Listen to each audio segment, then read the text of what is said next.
Onde não há revelação divina, o povo se desvia, mas como é feliz quem obedece à lei. Provérbios 29:18. Devemos conceber e viver sonhos. Sem profecia, o povo se desvia. Sem profecia, ou seja, sem visão, não há esperança no amanhã. A galinha deve chocar o ovo para que o pintinho consiga quebrar a casca.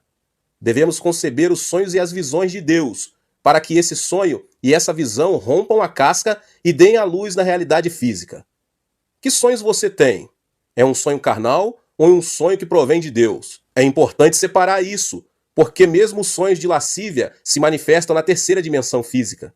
Existe uma grande diferença entre o desejo carnal e um sonho saudável. O sonho se distingue pela esperança no amanhã e não se relaciona com a injustiça e o pecado. Em contrapartida, o desejo carnal sempre mantém relação com a ilegalidade e o pecado. Existe uma razão pelo qual Moisés fracassou em seu plano para salvar seu povo quando era jovem. Seu fracasso se deu ao fato de que ele sonhou segundo seu próprio critério. Por mais que um sonho seja bom ou agradável, se ele não provém de Deus, não é mais que uma ambição humana.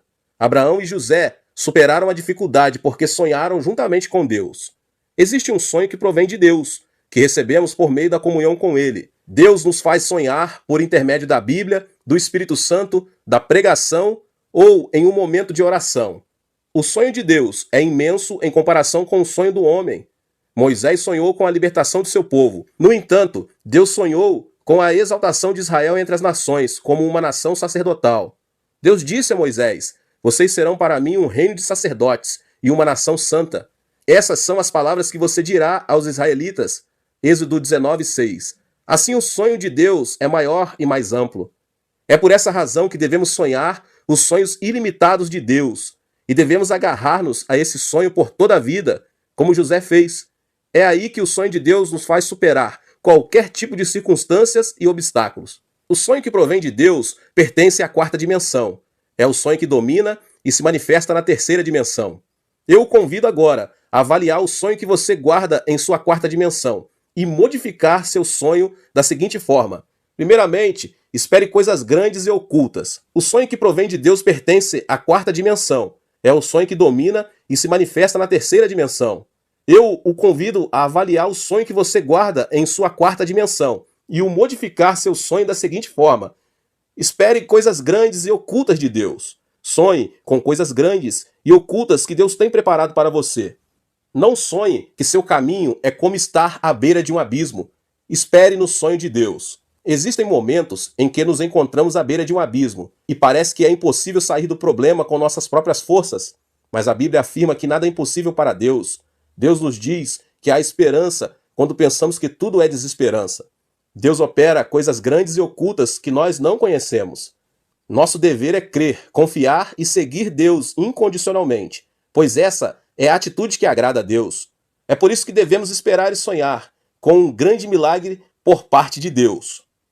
Foi no final do ano de 1965, enquanto esperava um voo de regresso no aeroporto do Rio de Janeiro, no Brasil, logo depois de ter dirigido uma cruzada nesse país, que um homem com o uniforme da polícia se aproximou de mim e pediu meu passaporte. Pensei que se tratava de um controle policial, mas aquele policial desapareceu com meu passaporte. Não podia acreditar. Não tinha nenhum conhecido no Brasil. E nessa época era impossível encontrar um oriental, muito menos um coreano. Os minutos estavam contados e depois de tudo que aconteceu, não pude embarcar no avião. Tampouco tinha dinheiro para dirigir-me a algum outro lugar. De repente caí de joelhos e comecei a orar, com lágrimas nos olhos. Deus, olha para mim, o que devo fazer agora? Acaso não prometeste que para os que amam a Deus e foram chamados conforme teu propósito, todas as coisas concorrem para o bem? Eu te amo, e segundo o teu propósito vim ao Rio de Janeiro para pregar a tua palavra. Só o Senhor conhece minha aflição. Pai, creio em tua promessa, que todas as coisas contribuem para o meu bem. Senhor, fica comigo. Não podia fazer outra coisa além de orar. Continuei orando, quando um cavalheiro se aproximou do local onde eu estava e me disse: "O senhor não é o pastor Chu?" Jamais imaginei que alguém se aproximasse de mim para oferecer ajuda e olhei ao meu redor. Estava certo de que era a voz de uma pessoa, então respondi: "Sim, senhor, sou o pastor Yang Cho. O senhor me conhece?" "Claro que sim. Faz 10 anos, um amigo meu, Levis Richard, foi à Coreia do Sul como missionário e enviou-me um artigo de um jornal onde aparecia sua foto. Foi muito comovente ler o artigo, mas que incrível, que prazer vê-lo aqui. Nunca pensei que depois de 10 anos iria vê-lo e conhecê-lo só de olhar. Mas o que está fazendo aqui? Eu vim ao aeroporto para despedir-me de uma pessoa e, de repente, pensei que o senhor podia ser o pastor Cho. Repentinamente, lágrimas caíram de meus olhos. Era tão imensa a graça de Deus que não podia conter meu pranto. Deus havia respondido à minha oração, expliquei ao cavalheiro minha situação, e ele me contou que isso era comum no Brasil, especialmente com relação a estrangeiros do terceiro mundo. Então, ele não lhe pediu dinheiro? Seguramente não teria levado o passaporte se tivesse dado um pouco de dinheiro. Mas, de qualquer maneira, me alegro que esteja bem. Graças à ajuda dessa pessoa, pude regressar ao meu país sem inconvenientes. Se Deus não tivesse respondido à minha oração, não me atrevo a imaginar o que me teria sucedido. Deus é um Deus bom, resgata-nos do abismo. Este milagre produziu dentro de mim um amor e uma confiança mais profunda em relação a Deus. Você também pode experimentar o amor de Deus. O milagre não ocorreu porque eu era o pastor ou uma pessoa importante. Se você não esmorecer e continuar confiando em Deus, sem abandonar a fé, Deus fará coisas grandes e ocultas que você não conhece. Experimente o milagre por meio da fé. O Êxodo é um excelente exemplo para compreender quão grande e perfeito é o amor de Deus. Deus liberou o povo de Israel dos 430 anos da escravidão do Egito por meio da liderança de Moisés. Mas uma primeira muralha impedia o êxodo. O Mar Vermelho aguardava a chegada dos israelitas. Atrás, os soldados do exército de Faraó vinham com carros dispostos a matá-los. Era uma situação em que não havia nenhuma opção. Adiante, um grande mar. Atrás, todo um exército armado. Entre o povo se levantavam vozes de murmuração. O povo de Israel clamava, dizendo que não restava outra coisa senão morrer. E todos começaram a murmurar contra Moisés. Foi nesse momento que Deus disse a Moisés: não tenham medo, fiquem firmes e vejam o livramento que o Senhor lhes trará hoje. Erga a sua vara e estenda a sua mão sobre o mar, e as águas se dividirão. Deus não havia abandonado o seu povo. Quem pensou que o povo cruzaria o Mar Vermelho? O próprio povo não imaginava isso, tampouco o faraó. Deus tem coisas grandes e ocultas preparadas que com sabedoria humana é impossível discernir. O Mar Vermelho se dividiu em dois quando Moisés ergueu a vara sobre ele. O povo de Israel se arrependeu de ter ofendido a Deus, voltou a agarrar suas mãos de poder e conseguiu cruzar o mar com êxito. No afã de alcançar seus escravos, os egípcios também tentaram atravessá-lo. Mas algo incrível aconteceu. As águas se fecharam sobre os egípcios, sobre seus carros e sobre seus cavalos. O mar acabou arrasando a vida de todo o exército egípcio. A divisão do Mar Vermelho não foi um fenômeno natural. Por meio dele, Deus mostrou a seu povo aquelas grandes coisas e ocultas que tinha preparado para ele. Deus não muda e está conosco hoje, sustentando-nos com sua mão de poder. 1 aos Coríntios 2,9 diz: todavia, como está escrito, olho nenhum viu, ouvido nenhum ouviu, mente alguma imaginou o que Deus preparou para aqueles que o amam. Sonhe e tenha esperança e creia que o amor e a bênção que Deus preparou para cada um de nós são maravilhosos. Algo grandioso acontecerá em sua vida. Deus criou o homem no último dia da criação, como coroa da criação. Criou primeiro todas as coisas e depois Adão e Eva, a quem ortogou o poder de dominar e subjugar a terra. Note que primeiro Deus criou todo o necessário para que o homem, pelo amor de Deus, habitasse a terra. O mesmo Deus que preparou a criação para Adão e Eva pudessem habitar a terra, preparou nossa vida para que em Cristo Jesus experimentemos o novo nascimento. Deus predestinou nossa salvação antes da criação do mundo. Não que tenhamos pecado por acaso, e por acaso se abriu um caminho para a nossa salvação. A cruz de Jesus Cristo era um evento pré-determinado para redimir nossos pecados. Gênesis 3,15 diz: porém inimizade entre você e a mulher, entre sua descendência e o descendente dela. Este lhe ferirá a cabeça, e você lhe ferirá o calcanhar. Esta palavra implicava muitos eventos que ocorreriam no futuro. É importante saber que a cruz de Jesus não foi uma casualidade, mas sim um plano pré-determinado. O Senhor veio à terra em carne, nasceu do ventre da Virgem Maria, o que indica que Jesus, semente da mulher, iria converter-se no inimigo do diabo. Ou seja, Deus havia antecipado o plano da salvação por meio de Jesus Cristo, antes do momento da queda de Adão e Eva. 600 anos antes de Cristo, o profeta Isaías profetizou que Cristo morreria crucificado. Isaías 53, 4 e 5 diz: certamente ele tomou sobre si as nossas enfermidades, sobre si levou as nossas doenças. Contudo, nós o consideramos castigado por Deus atingido e afligido, mas ele foi transpassado por causa de nossas transgressões, foi esmagado por causa de nossas iniquidades.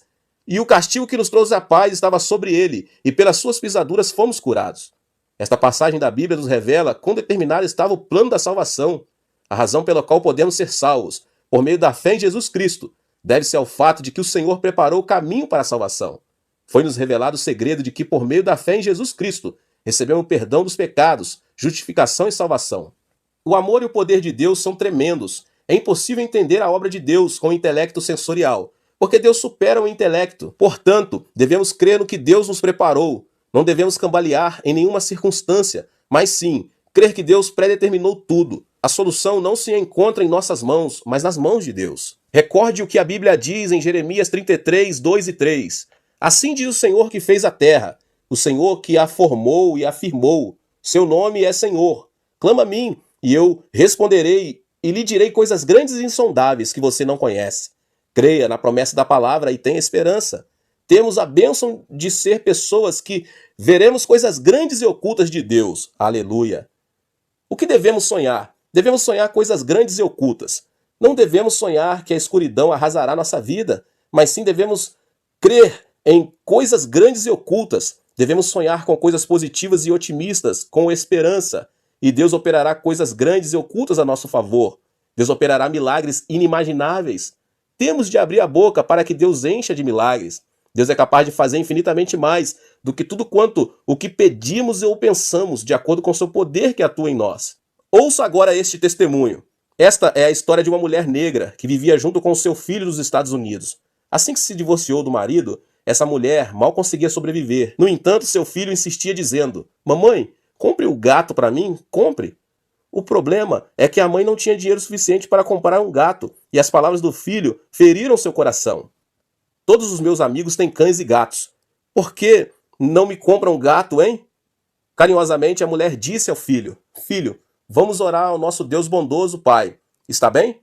Deus lhe proverá um gato." Ela tomou a mão do filho e começou a orar. "Pai, tu conheces nossa situação. Dá-nos um gato. Não temos dinheiro suficiente para comprar um gato. Deus Pai, suplico-te de todo o meu coração. Tem misericórdia de nós. Em nome de Jesus, amém." Assim que terminaram a oração, o filho perguntou: "Deus nos dará mesmo um gato?" "Sim, querido. Nada é impossível para Deus. Um gato não será nada difícil para ele. Esperemos o gato e continuemos orando." Deus ouve nossas orações. Esperemos e sonhamos. A mulher continuou orando junto com o filho. Era de tarde e o sol ardia. A mulher tecia no jardim enquanto o menino brincava com um aviãozinho de papel. De repente, algo extraordinário aconteceu.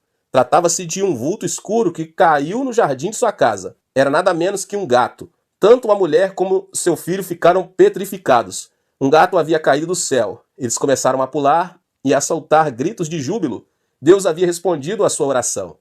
Esse relato foi difundido em todo o país por meio dos jornais e da televisão, em um artigo que se intitulava "Um gato caído do céu." Dias depois, alguém veio vê-los e disse que era dono do gato.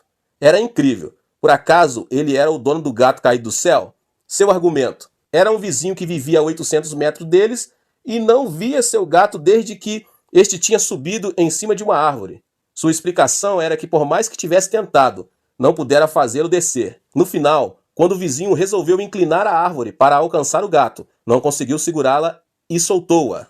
Como consequência, o gato voou e caiu a 800 metros no jardim da casa dessa mulher negra. E o homem continuou insistindo em que devolvessem o gato. No entanto, nem a mulher nem seu filho quiseram devolvê-lo. Disseram que se tratava de um presente de Deus. No fim, o caso foi levado a juiz. Agentes profissionais do tribunal realizaram um estudo do caso. Puseram um gato artificial naquela árvore da qual, insistiu o vizinho, o gato voara. No entanto, o gato não voara por mais de 20 ou 30 metros. A conclusão a que chegaram os agentes foi que o gato não poderia voar os 800 metros. A sentença do tribunal foi: esse gato é um presente de Deus. É uma história pouco comum, mas Deus é um Deus que torna essas coisas possíveis. Sonhe com algo inimaginável. Os grandes e os pequenos sonhos formarão sua vida. Deus quer que esperemos e sonhemos com grandes milagres. É aí que esses sonhos se convertem em nossos sonhos. Devemos ter a convicção de que Deus preparou algo maravilhoso para a nossa vida. Devemos sonhar que Deus revelará coisas grandes e ocultas. Ore e não esmoreça. Ao esperar em Deus, o sonho é seu. Projete algo claro em seu coração. Escreva-o em uma folha de papel. Ore até receber uma meta clara e ter convicção. Avalie sua meta à luz da palavra de Deus. Qual é seu sonho? Convido-o a escrever seu sonho em um papel. Leia-o e leia-o todos os dias, pois verá como seu sonho se faz realidade. É muito importante que possa visualizar a realidade do sonho como uma realidade já estabelecida, pois isso será de fato o que obterá. Espere e creia que seu sonho já é uma realidade palpável. Em certa ocasião, dirigi uma conferência sobre o crescimento da igreja na Austrália. A atitude dos pastores australianos era negativa, ainda que garantisse que o crescimento da igreja era possível, mas na Coreia do Sul e nos Estados Unidos, e não na Austrália. Seu argumento era que os australianos não iam à igreja porque amavam o esporte e o tempo livre. No último dia da conferência, dei uma sugestão. Preparem um lápis e um papel e escrevam a meta da igreja, a ser alcançada no final de 2 anos. Escrevam o número de pessoas da congregação que desejam ter nesse tempo. Todos começaram a escrever seus sonhos. 50 membros mais em 2 anos. 100 membros, 300, 500 membros, enfim, o número era bastante variado. Continuei. Colhem essa folha no escritório de sua igreja. Cada um observe, ore e visualize a realização desse sonho. O Espírito Santo operará um grande milagre. Após 2 anos, visitei novamente a Austrália. Nessa ocasião, o presidente das Assembleias de Deus desse país, com lágrimas em seus olhos, disse-me: Pastor, fazia 10 anos que minha igreja não crescia, mas sonhei, orei e alcançamos 100% de crescimento nesses 2 anos. Não só a minha igreja, mas todas as igrejas da Austrália estão crescendo. Era um testemunho vivo de alguém que se atreveu a sonhar e a orar. Graças ao princípio da visualização, uma das igrejas da Austrália cresceu, a ponto de que o número de membros chegou a milhares. Sonho em implantar no mínimo 500 igrejas em toda a Coreia do Sul. Visualizo de dia e de noite, porque sei que tenho uma meta e um plano específico a alcançar. Também tenho o sonho de dirigir cruzadas de multidões em todo o mundo. É um desejo de pregar o evangelho a todas as nações do mundo. Eu me levanto, eu me deito e vivo com o sonho. A visualização do sonho produz fé e a obra do Espírito Santo. Devemos conceber o sonho de Deus, porque o sonho de hoje se tornará a orientação que criará o futuro. Conheci um pastor chamado Cabré em uma viagem missionária na América do Sul. O pastor Cabré testemunhou-me as grandes obras que Deus estava fazendo em sua vida. Uma mulher tinha vindo receber oração junto com seu filho, que não tinha uma orelha. O pastor Cabré, visualizando o menino com uma formosa orelha, começou a orar com muito fervor. Depois de pouco tempo, uma espécie de nódulo começou a formar-se na parte onde o pastor impôs as mãos. Ele continuou orando para que Deus criasse uma formosa orelha. E ensinou a mãe do menino a dizer: Olhe, que linda orelha você tem. O pastor disse a ela que acariciasse o menino, visualizando a orelha. Mas nada acontecia. O pastor voltou a orar pelo menino, visualizando uma formosa orelha. Quando abriu os olhos, não podia crer no que via. O tamanho do nódulo aumentara na forma de um leque. Era um milagre de Deus. O que você desenhar hoje na fé, com a ajuda do Espírito Santo, é o que obterá no dia de amanhã. A meta do sonho da 4ª dimensão deve ser específica, porque a realidade física da 3ª dimensão não é abstrata, mas uma dimensão específica. Estabeleça e visualize a meta. Você também deve orar até obter uma meta clara e determinada. O jejum serve para clarear nossa 4ª dimensão, ou seja, para definir mais especificamente nossos sonhos. É por meio do jejum que conseguimos abandonar o ego que diz: posso fazer tudo, e voltar-se para Deus a fim de ser transformados. A mudança da 4ª dimensão ocorre quando há uma mudança em nós mesmos e quando reconhecemos detalhadamente o sonho que Deus tem para nós. Portanto, desde que essa meta clara e específica seja revelada em sua vida por meio da oração. É preciso estabelecer metas mediante a cruz. Todo atleta, todo chefe de família, todo paciente tem uma meta a alcançar. É nosso dever sonhar esses sonhos a partir de uma perspectiva distinta. Devemos olhar para a cruz de Jesus Cristo e sonhar especificamente que fomos salvos da enfermidade do espírito, da alma e do corpo. assim como das circunstâncias. Não devemos deixar-nos influenciar pelo estado atual de nosso espírito, de nosso corpo e de nossa alma, nem pelas circunstâncias. E assim, aceitar o sonho de Cristo. Em 1 Pedro 2,24 encontramos: Ele mesmo levou em seu corpo os nossos pecados sobre o madeiro, a fim de que morrêssemos para os pecados e vivêssemos para a justiça. Por suas feridas vocês foram curados. Devemos aceitar o sonho de Cristo mediante a cruz. A desordem mental será sanada e veremos o poder de Deus. Devemos visualizar a bênção de Abraão e a meta de nossos sonhos mediante a cruz. É preciso desfazer a desordem mental da maldição e da pobreza e aceitar a bênção e a prosperidade de Abraão que há em Cristo, pois é esse o sonho que Cristo tem para nós. Gálatas 3,13 diz: Cristo nos redimiu da maldição da lei, quando se tornou maldição em nosso lugar, pois está escrito: maldito todo aquele que for pendurado no madeiro. Devemos estabelecer metas mediante a cruz de Cristo. A meta final do cristão não se encontra neste mundo, mas se estende até o reino eterno. Em 2 Coríntios 5,1 diz: sabemos que, se for destruída a temporária habitação terrena em que vivemos, temos da parte de Deus um edifício, uma casa eterna nos céus, não construída por mãos humanas. Ponha seus olhos em Jesus, que levou a cruz sobre si, e sonhe. Nossa esperança não se limita ao que é terrestre, antes vai além dos céus. É preciso que você comece pelo pequeno. Assim como um bebê cresce na incubadora, deixe que seu sonho vá crescendo. Caminhe junto ao Espírito Santo, seja fiel no pouco e supere as adversidades. Uma vez que tenha concebido um sonho mediante a cruz, você deve semeá-lo para depois colhê-lo. Apesar das circunstâncias, se você consegue semear a semente do sonho que concebeu com a ajuda do Espírito Santo, essa semente dará fruto, crescerá, vencerá e transformará a terceira dimensão. O sonho transformará a morte em vida, a escuridão em luz, a pobreza em riqueza. A mudança de vida se origina de uma mudança de sonho na quarta dimensão. Sonhe, semeie e realize seu sonho. Prepare-se para a realização do sonho. Todos desejam uma mudança na vida e a realização de seus sonhos, mas são poucos os que se preparam para isso. Para alcançar o sonho, é imprescindível a preparação.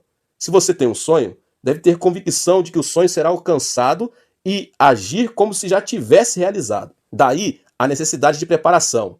Para aquele que não se prepara, seu sonho continuará sendo um sonho e será difícil alcançá-lo.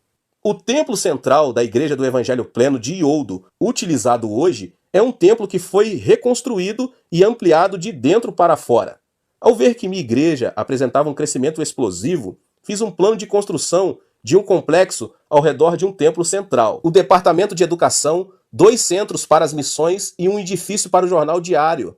Também senti que devia reconstruir o complexo do Monte da Oração, porque sabia que muita gente necessitava de ter uma comunhão mais íntima com Deus em um lugar isolado da cidade, mas só contava com $2.000 no bolso. O custo aproximado da construção era de $2 milhões, mas Deus proveu todos os recursos. Deus é meu capital. Lembre-se, a visão e a paixão precedem as finanças, porque Deus provê nossas necessidades. Existem prioridades na obra de Deus. Primeiro, devemos avaliar se algo é da vontade de Deus. Segundo, devemos estabelecer metas claras. Terceiro, necessitamos ter paixão para alcançar a meta. Quarto, temos de crer que Deus nos ajudará. Uma vez que tenha respeitado essas prioridades, é o momento de fazer contas na calculadora e pagar o preço. Em meu caso, sigo adiante crendo que Deus proverá os recursos. As circunstâncias e as adversidades nunca são um impedimento. Só caminho pela fé, porque Deus é quem cumpre sua palavra.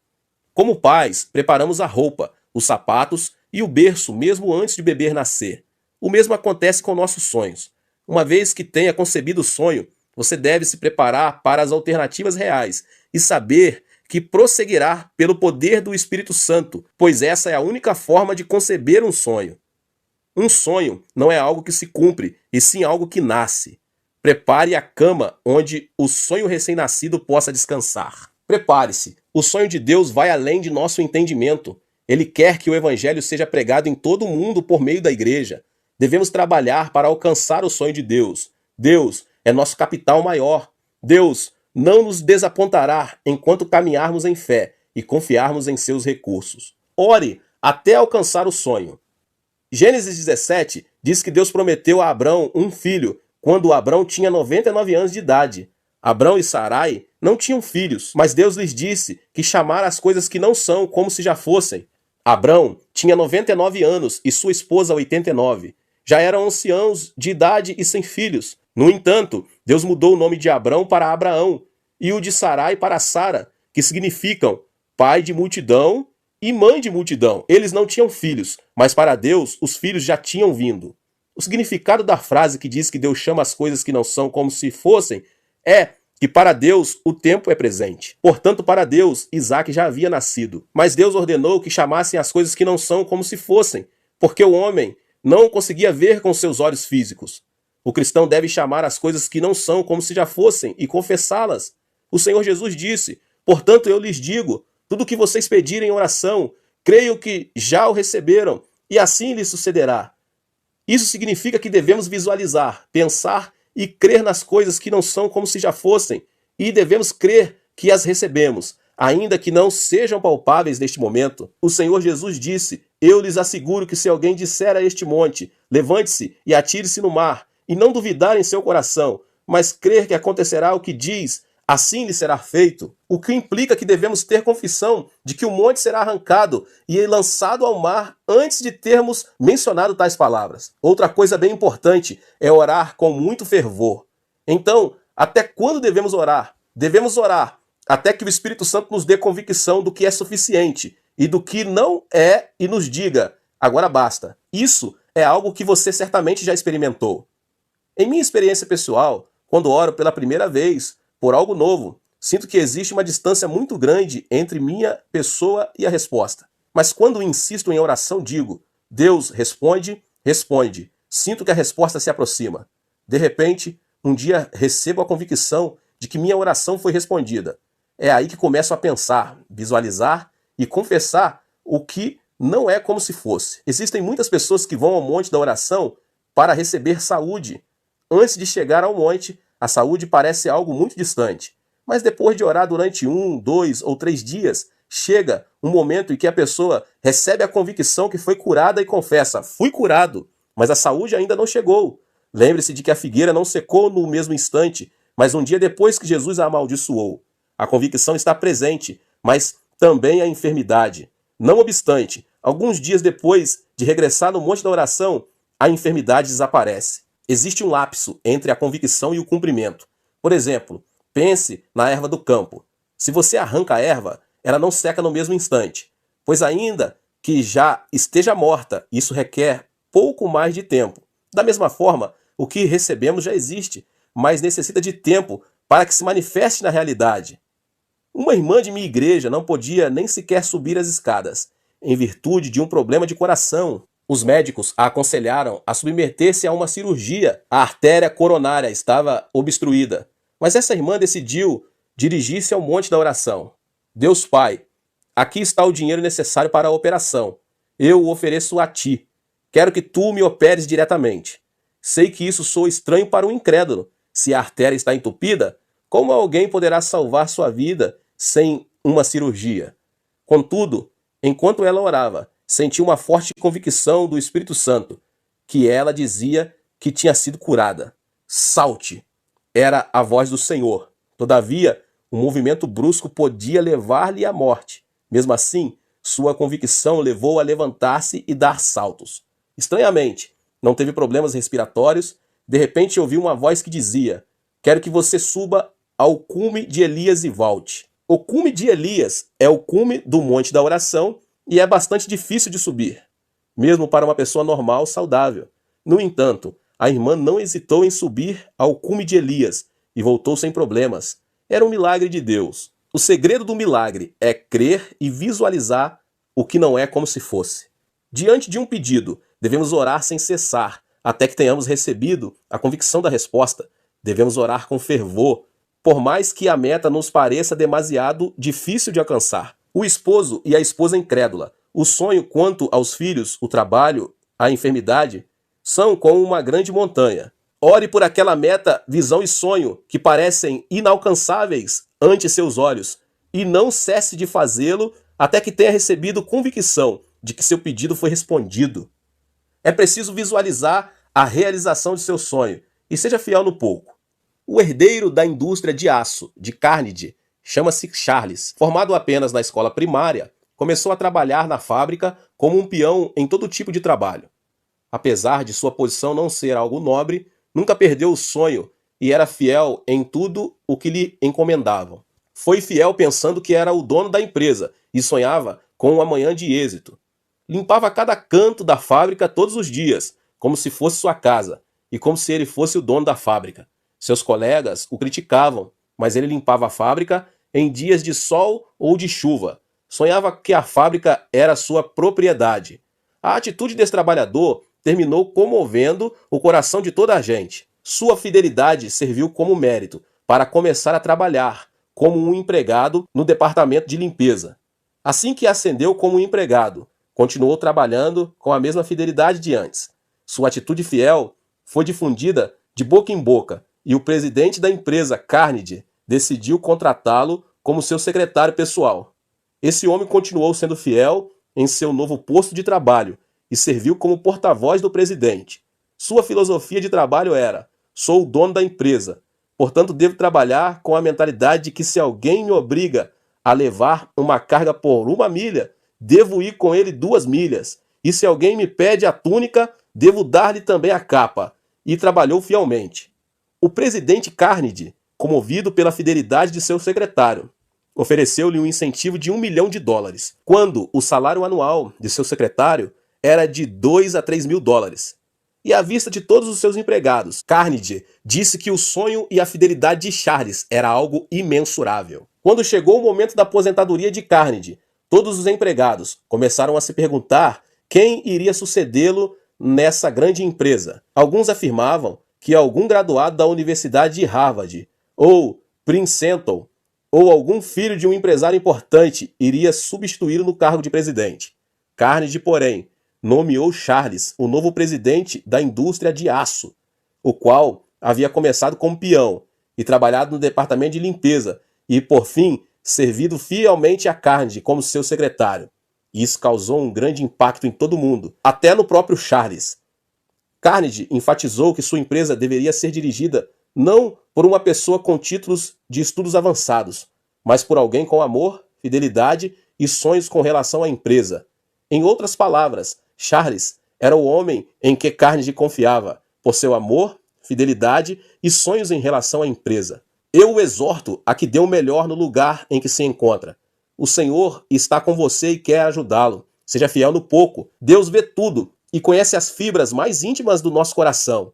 Deus nos exaltará a seu tempo. Ponha seu olhar em Deus e seja fiel no que lhe foi confiado. O túnel da aflição leva-o à realização do sonho. Não se alcança o sonho por acaso. É necessário que se passe primeiro pelo túnel da aflição. Ou seja, existe um preço a pagar. É por meio da aflição que abandonamos nosso ego e confiamos em Deus. Deus usa a aflição como uma ferramenta para nos quebrantar, para fazer-nos voltar a seu caminho. Deus predestinou todas as coisas para a nossa vida. Deus nos abençoa à medida que caminhamos e não nos afastamos do caminho que Ele preparou. É imprescindível visualizar e pagar o preço para alcançar o sonho. A aflição é o plano de Deus para quebrantar nosso ego e fazer-nos obedientes a Ele. A aflição ajuda nossa fé a crescer e a faz mais vigorosa. Só aquele que experimentou a aflição e a tribulação poderá alcançar seu sonho e destacar-se por sua firmeza. Os músculos do braço adquirem força por meio do exercício. Da mesma forma, os músculos de nossos sonhos ganham força por meio da aflição e da tribulação. A aflição é a semente que leva consigo um sonho e uma esperança maior. É como um túnel e você precisa ultrapassá-lo. A aflição é o túnel que nos leva ao sonho. Se você se nega a passar pelo túnel, seu sonho jamais poderá ser alcançado. É necessário passar para o outro lado do túnel. É através do túnel da tribulação que conseguimos chegar a um mundo mais amplo de sonhos e de esperanças. Em 1 Pedro 1,7 diz: assim acontece para que fique comprovado que a fé que vocês têm, muito mais valiosa do que o ouro que perece, mesmo que refinada pelo fogo, é genuína e resultará em louvor, glória e honra quando Jesus Cristo for revelado. A aflição é como um prato de comida que se encontra sobre uma mesa chamada sonhos, porque o sonho tem um preço. É necessário comer a aflição para alcançar o sonho. O sonhador recupera as forças ao alimentar-se da aflição, para seguir adiante. Para quem sonha, a aflição e a tribulação não significam nada, porque quem sonha sabe que a aflição é a parte do processo para chegar à realização de seu sonho.